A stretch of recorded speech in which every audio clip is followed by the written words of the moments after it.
What's going on, guys? Welcome back to the channel. Now in today's video we're working on our mint Merc that you can see right here. So if you guys have been with us, you know this truck, you know that this has the original fuel tank behind the seat, and then of course that's our fuel cap. Well, last summer, end of summer last year, we actually ordered a fuel cell for this, just a generic deal. So we're finally putting that in. I've already kind of mocked out in the bed where it's going to go. That's why we had to put the hole for the sump. Now we'll walk over here. I'll show you this fuel tank. Now there is a little bit of modifications we got to do. So I believe this is a GM style send unit. That's what you see there. And then it's got two vent ports.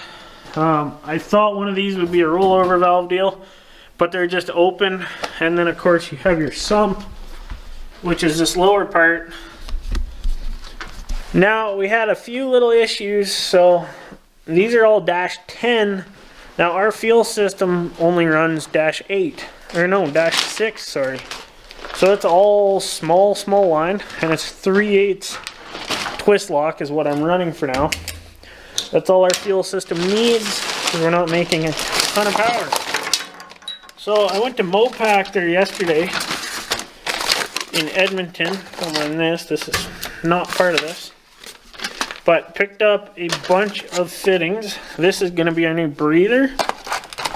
Now you might ask, why do you have just a normal style breather? Well, that we're going to rerun using a rollover style system to vent our fuel cap, or our fuel tank. And then we got a bunch of AN fittings that we're going to need, a bunch of reducers, adapters, stuff like that. Now the other thing is, this is the fuel cap that comes with it. This is just a common plastic fuel cap. Part of these kits, that's what they come with. Well, I don't like them, and NHRA doesn't like them, so you actually have to have a steel cap. So pick this up, Performance World aluminum, and it's going to bolt right up using that. It's kind of a standard bolt pattern all these fuel cells run. So we're going to put that on. We're going to do this, get this fuel tank mocked up, ready to go, and then of course we have to put our anti-slosh foam in, and then yeah, we'll get it in that truck. So I'm gonna get to work fitting up this fuel tank, doing a few things like that. We'll show you along the way, but yeah. Okay, so I've been working away. We got the tank actually installed, so it's just mounted. There's four tabs on the bottom, 3/8 bolts. That's it. I did have to notch a hole in the bed to clear the sump. We put our new Performance World fuel cap on there. The bolts weren't quite long enough from what it was, but they're in there mostly. They're just not into the nylon. So I'm going to get new bolts for this, redo it once I get bolts and whatnot, but we're going to still get it running today. It won't be hard to just switch bolts out. Went ahead, installed a vent. So you might be asking, why is it such a big hose? Now, we had -10 fittings. I didn't really want to run another reducer, so we went at 10 and then just used a twist lock fitting. And then of course we're not using the twist lock part, and then we're just running a K&N filter. This is like a crankcase breather. And so yeah, I made a little bracket. It stands on there. Really basic stuff. But so yes, this does have, like, this is the vent. No, it is not 5/8 hose like going through. So what I did is I drilled and tapped that AN fitting, and I put an orifice inside of it. So by doing that, it has a very, very small hole, enough to let vent out and breathe. I think it's the smallest drill bit that I had in my kit. And then it's just a brass plug that I drilled and tapped into that fitting. So yes, a rollover valve would be ideal. I couldn't find one when I was at Mopac, so eventually we'll get one, but for now this works just fine and actually looks really good. So really happy with that. And that rollover valve, like, it'll end up going into the tank. So it would end up replacing like that bung, and we'd have to redo another one. So looks good. One thing, whenever you're doing AN fittings, just use a little bit of lube. I'm just using 75/90. You just want to lubricate the threads, just it'll work better that way. But also on our return, so this will be our suction, this will be our return. What I ended up doing is, because these both just go into the tank, like there is no pipes, no nothing. So I actually stuffed a hose or a piece of Synflex air brake.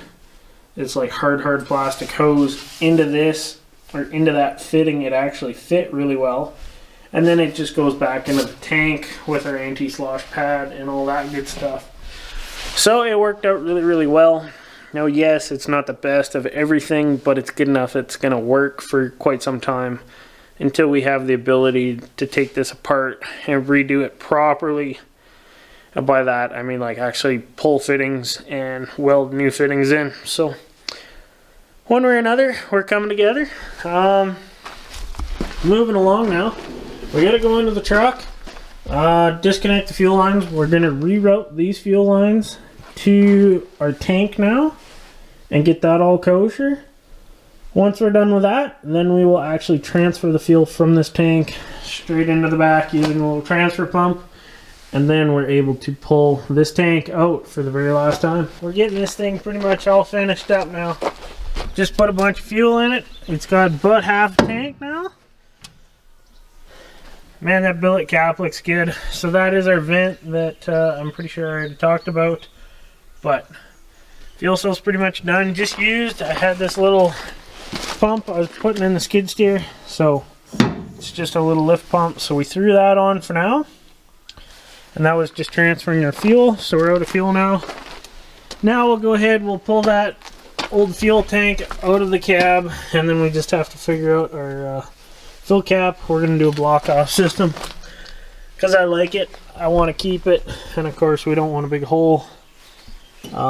So until we do new body work and paint on this, that is going to have to stay. So yeah, super happy. It's such a good looking setup. Now once all the hoses, and I'll build a plate, hide our fittings. But so cool. Just to prove it is hooked up. No fittings there. Oh.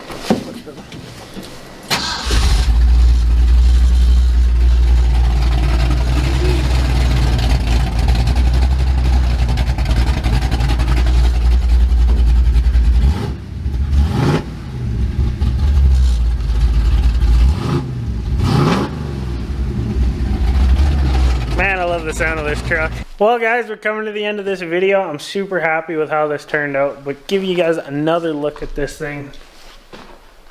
Check that. Looks so good. Now, we ran it, we have no leaks. The only thing we gotta hook up is our sending unit, which will be just the fuel level, basically. But nice thing about this that we didn't have with the in-tank, or the in-the-cab tank, is I can open this and look directly in and go, okay, I have half a tank, I have 3/4 of a tank, I am out of fuel. So that's kind of nice, and you know, because that's all I used to do. I used to just knock on it because the fuel gauge didn't really work in this. But check that out. No more tank back there. So kind of the thing I had in mind is either do a little speaker setup, because there is no radio in this, so either just do a sound bar kind of like we have in the Maverick, or figure something out. But I would love to have a little bit of a stereo in here, and then of course the next video you guys see of this will either be us driving it, or we'll be doing our Camberg handbrake. That's kind of mocked up. I've been kind of working both on that and the fuel cell as of late. You know, tinker away on it a little bit here and there, figure out what I need for parts, fittings, all that, so we can put a video together and it's one day kind of thing. So yeah, the next thing, that handbrake's super easy. I just have to get the lines figured out, and then yeah, it'll work. So right on. Thanks for watching this video. We'll see you next time. Make sure like, share, subscribe.